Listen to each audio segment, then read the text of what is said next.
I don't know about you, but I think it's time we ditch these valleys. That's right, clothes are coming off on Plaintiff's Rest. Follow along as we put on our work suits and start fixing our boat in exotic places, like on the way to Cuba. One of our chores was securing a loose rudder post, as well as topping off the diesel tanks.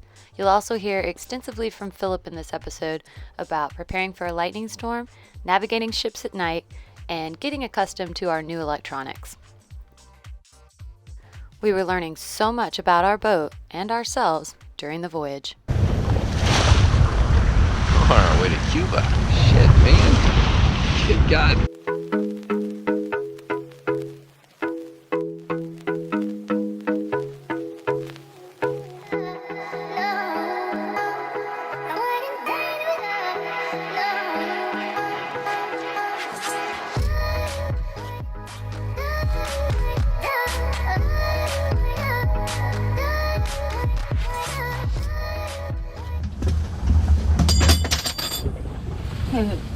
My dinner spoon.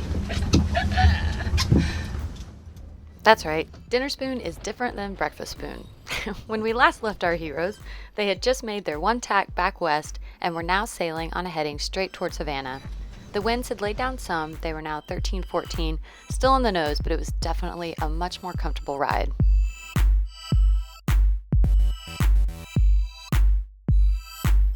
And the closer we got to southern climates, it was definitely getting warmer. Shower, I'll probably put on board shorts. Phew, I'm definitely gonna lose the long It's johns. Christmas in Cuba! That's right. It's hot is what it is. Oh my god, thing's stuck on me. Philip, it won't come off. How funny. Stuck. Ugh, no wonder. It smells like roses. It's going in the black hole. Whew. It's time to get cool. Whew. GoPro, you're doing so good. I'm proud of you. Everything's going great today. It is one of our best sails today ever. We are on a really nice port tack, good heel, but it's not uncomfortable. Better, we're used to it. And the sun is out, so it is shower day on Plaintiff's Rest, but we're all clean now. It's kind of like an hour-long process using the solar shower and a bucket, but it feels so good. Like, you just savor the feeling of being clean. It feels so nice. It's around noon, almost maybe noon, on December 17th, Saturday, and we're looking at maybe 2 days into if we go straight to Havana. 1 day to Dry Tortugas, so we could do Dry Tortugas tomorrow around noon, stay overnight, and then leave Monday and get in Cuba Tuesday. Or if we go straight, we'll probably be in Cuba around the Cuban waters 9 or 10 in the morning, so we'll have all day to kind of navigate in, which is nice. Lots of daylight and time, no rush. So we just can't decide. You know, we've seen Dry Tortugas once. We ferried there in 2014 when we sailed down to the Keys, but we didn't have time to sail over to the Dry Tortugas and back. It was gorgeous. Beautiful, beautiful place. We'd love to anchor there. We'd probably love to go and spend more time there, not just one night, you know, kind of set up camp and then pack it back up. So I thought we're leaning towards going straight to Cuba. But everything is going well. All of our provisions are lasting very well. Our water plan, usage has gone really well. We've conserved power. We've only cranked the engine once to bring the batteries back up, and I don't think we'll have to do it again before Cuba. And we've had great wind. So lucky. I mean, the direction's not 100% awesome, but we have wind. It's better than none having a motor. So we'll work with that. If it makes us take a tack and spend 10 hours kind of going the wrong direction, I mean, we're sailing. No real complaining. It's beautiful out here. It's so beautiful. The water and just the sun and the crystals and the gems that you see. You can just stare at it for hours. There's no other place I'd rather be. So I hope you're having fun making the trip with us. Voyage to Cuba. Unfortunately, the logbook took a spill. Got a couple little soggy pages that we're trying to dry out. They should make a better logbook that's more waterproof. It's good to have all these old memories. So fun. All the trips we've done in the past. It's neat to have them. It's like a scrapbook. We can be together, babe. As long as skies are blue. Man, it's cool to look out and see that view. What's the wind speed right now?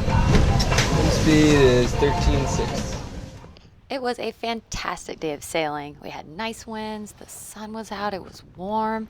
You know, it probably was too good to be true because the next thing we knew, this happened. Okay, so we were just kind of chilling out, getting ready for our sunset. You can see it's about that time of day, real pretty over here, and yeah, we decided to have a little clean up the cockpit session. Not really.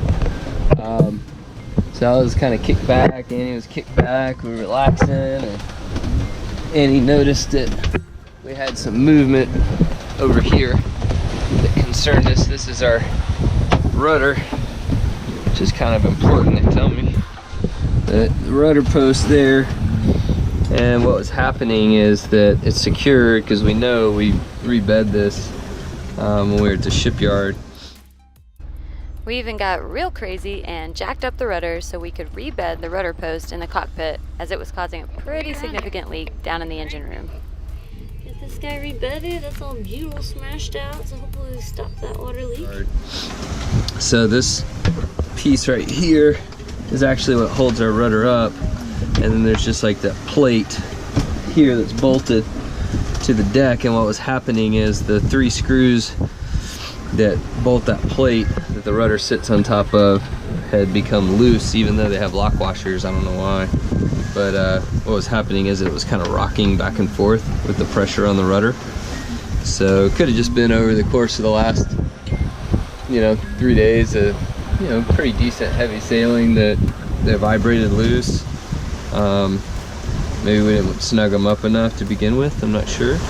So anyway, we pulled everything out of the lazarettes. You can see our life raft and all of our stuff, and Annie got down here in the hole and she Check your stuff. tightened it up, and now there's no movement that we can see. So you see how it just kind of smashed on that butyl too where we rebed it. So just kind of clean up, put the cockpit back together, keep an eye on it. You might have to maybe find an extra nut to back up onto the nut where it is. I've seen that before to kind of prevent it. Little steering cable quadrant, autopilot check. We did notice that when we looked at the autopilot, when we pulled out this area here to go down, there was a little hydraulic fluid, so it tells me it was probably full. We filled it before we left, and they said about 3/4 full. There's no mark, so it's just sort of a gauge. You're just trying to kind of gauge it. So I guess we got a little too much in it, and then with the healing, I'm sure spilled a little out. That's good, go team. All right, good job. That's right, go team. With the rudder post secure for the moment, all we had to do was kick back, this time clean, and enjoy another beautiful sunset. You wanna come sit closer to me? Oh, I like to sit like crap. That is great. That's great.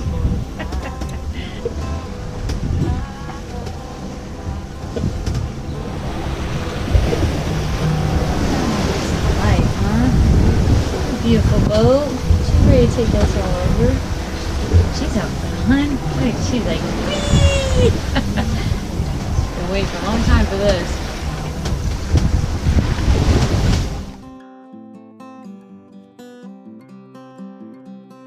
About to start our night shifts.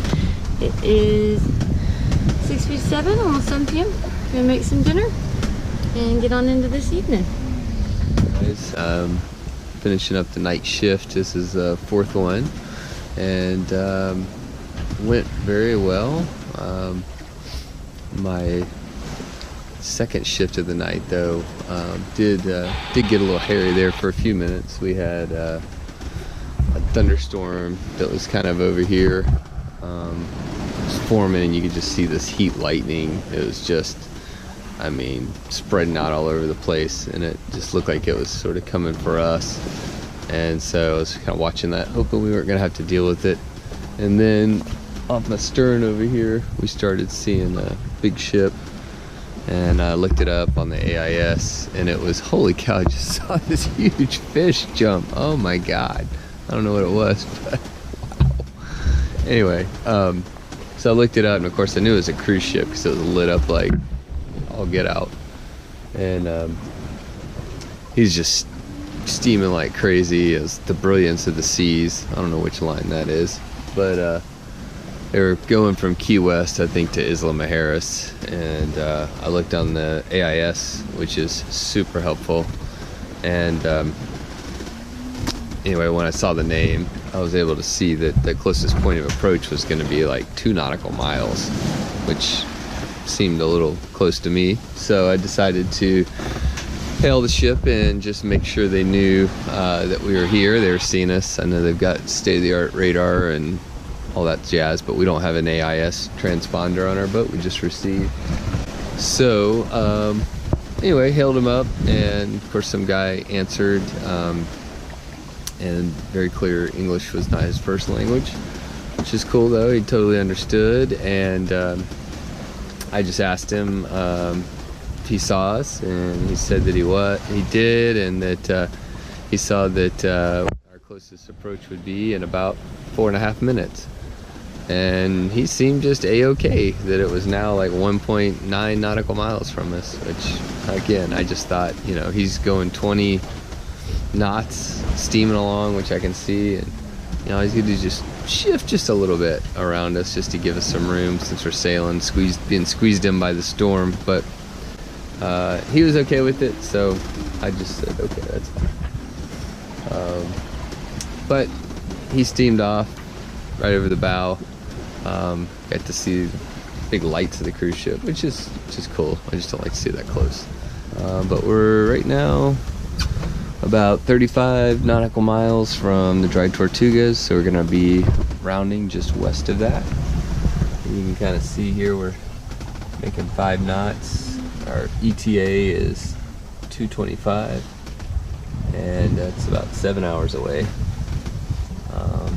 You can customize all these screens, which is pretty cool. So on this trip I've kind of dug into the system a little bit more. Quite 100% with the way I want everything, but now at least I got a better understanding of kind of what works for me and what doesn't, because they've just got so many choices. It's a little overwhelming at first. So at some point I need to change out the Navionics card, because right after the Dry Tortugas is where the USA card ends that's in there, and then of course we got the Navionics Caribbean card that includes Cuba down below, so we'll just open it up, pop that in, and then we've also got the Navionics on our iPhones as well as the iPad for both US and Caribbean, which is nice. I like having a secondary device to kind of poke around on while being able to watch the data here. First mate down there sleeping. She's out. She didn't get much rest on her previous off shift because I had to crank the engine and mess with some other stuff. So, oh, and then I had to run when I saw that thunderstorm. I had to get in the oven to put the, I like to put the electronics, the portable ones in there. So we put the handheld VHF that we keep in our ditch bag and the portable GPS that's in the ditch bag. I had to dig that out and put it in the oven along with my iPhone and the iPad, just in case. You never know. I've heard that trick works if you have a lightning strike. No idea if it works, but I figure it can't hurt anything. And it's kind of, so that's about it. We're just kind of waiting for this sun to pop up. You can see now.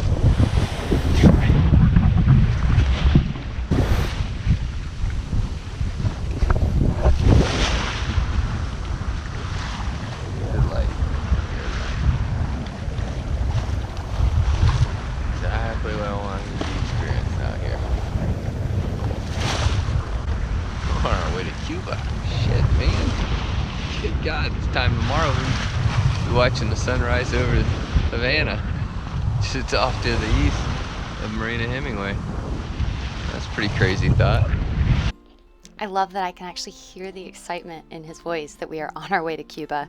Definitely, if you're interested, check out the embedded video. Philip talked for quite a while and shared a lot of his thoughts on the electronics, navigational decisions, and the systems we put on the boat, and a lot of the things we were learning about the boat during the voyage.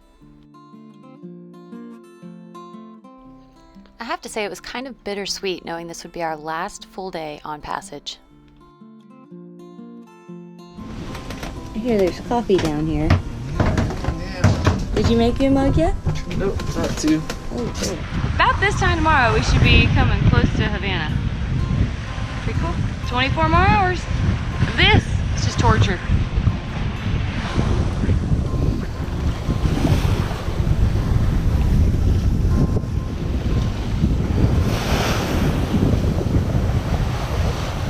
And I can handle this. 11.8 wind, parent 15, got great wind angle, right on our bearing. We're making great speed. And right when I said it, I knew I shouldn't have said it, because not a few hours later, yeah, we're thinking it's time to crank. We'll be going too slow. Do you got a blue towel out to wipe the excess of Coors cup? I think. Good. Let's try. It's pretty good. Better to about half put more. 20 seconds, yeah.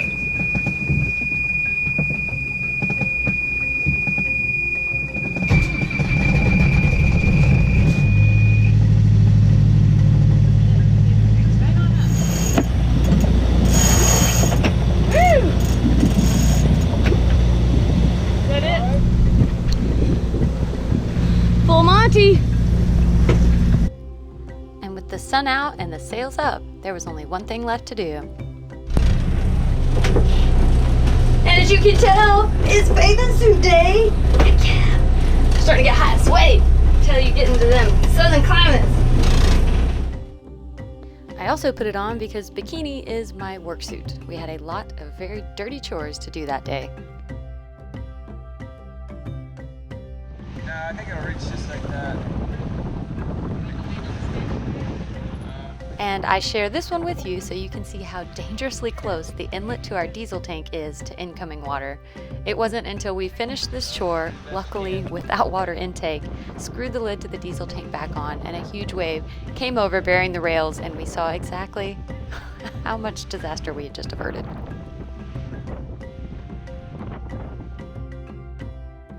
We also were still struggling with movement in the cap that holds our rudder post, so we decided to clean out the lazarettes, get down into the engine room basically, and add a second nut on the bolts.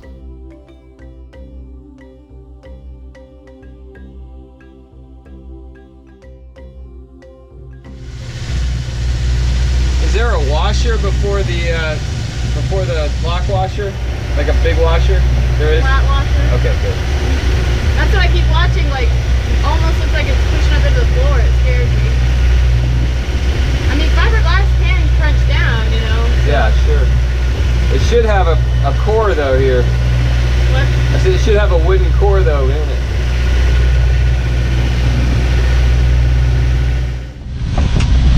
Alright.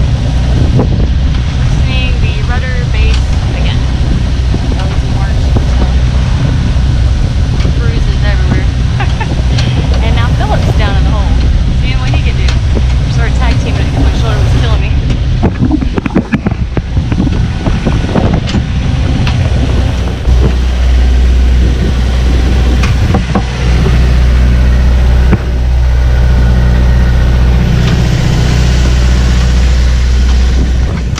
It's just a really hard spot to reach. Thankfully, I got the nut threaded, like 2 fingers like that, threading.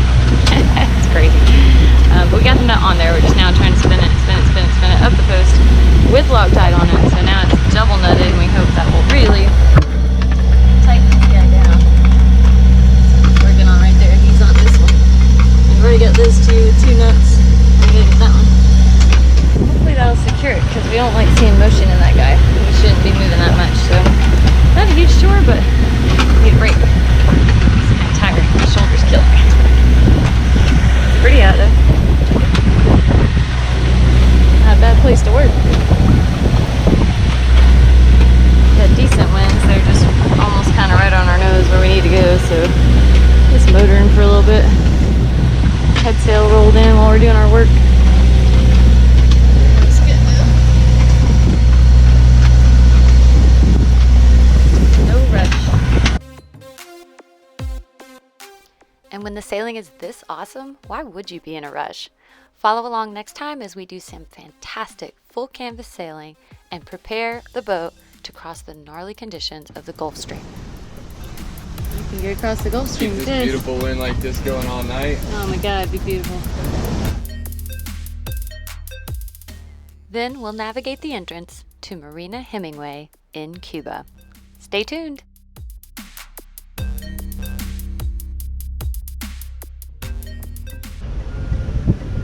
Hey guys, I hope you're enjoying the Cuba Voyage video series. We're having an amazing time sharing the whole experience with you.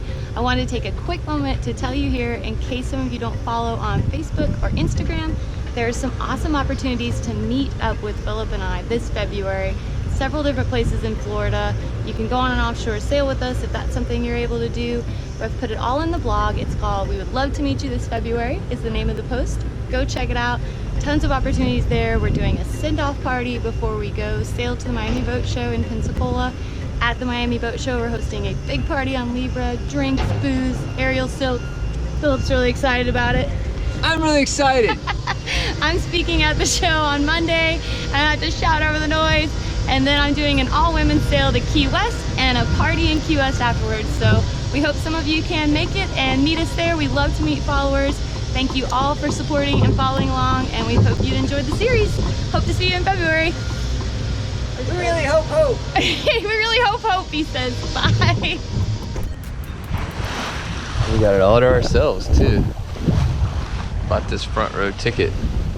Exclusive. Pretty neat, huh?